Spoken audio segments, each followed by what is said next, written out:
और मेरी गल सुन लो, मैं यूतियां, मेरी रगा च इमरान खान दा खून है। मैं चुगताई लैब तो टेस्ट कराया है। मोदी तेरी भैन दी। एक तरफ खान और एक तरफ दूसरा मुल्क हो तो किसको चूज करेंगे? एक तरफ खान होवे, एक तरफ रशिया होवे ते असी खान नु चूज करांगे। एक तरफ अमेरिका होवे, एक तरफ खान होवे ते असी अब्बू जी नु चूज करांगे।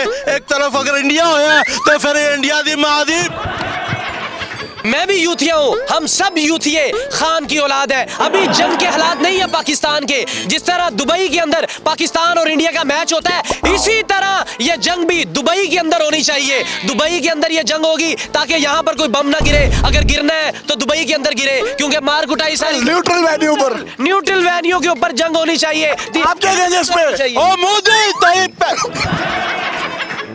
ओ भाई, उन्होंने बॉर्डर भी बंद कर दिया, वाघा भी बंद कर दिया, उन्होंने हमारा पानी भी बंद कर दिया। खान इनका बहुत कुछ बंद कर सकता है। कुछ दिनों के लिए खान को खोलो ताकि इनकी हर चीज खान बंद करे, फिर चाहे खान को दोबारा बंद कर दो।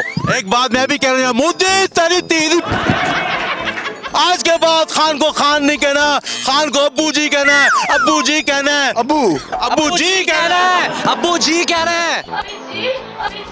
अम्मी जी नहीं, अब्बू जी कहना है। ओ मोदी तेरी भैन।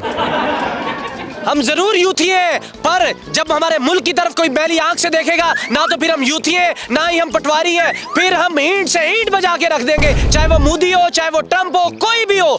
हम अपने पाकिस्तान के साथ स्टैंड करते हैं किसी भी हालात में। हम पटवारी हो, हम यूथी हो, पर पाकिस्तान सबसे पहले। अगर पाकिस्तान बचेगा तो फिर ही आके अब्बू जी दोबारा हुकूमत करेंगे। पाकिस्तान जिंदाबाद, ताबिंदाबाद। पाकिस्तान जिंदाबाद। हम अपने अब्बू जी को छोड़ देंगे और अपने दारों के साथ खड़े हो जाएंगे और फिर बूदी तारीफ।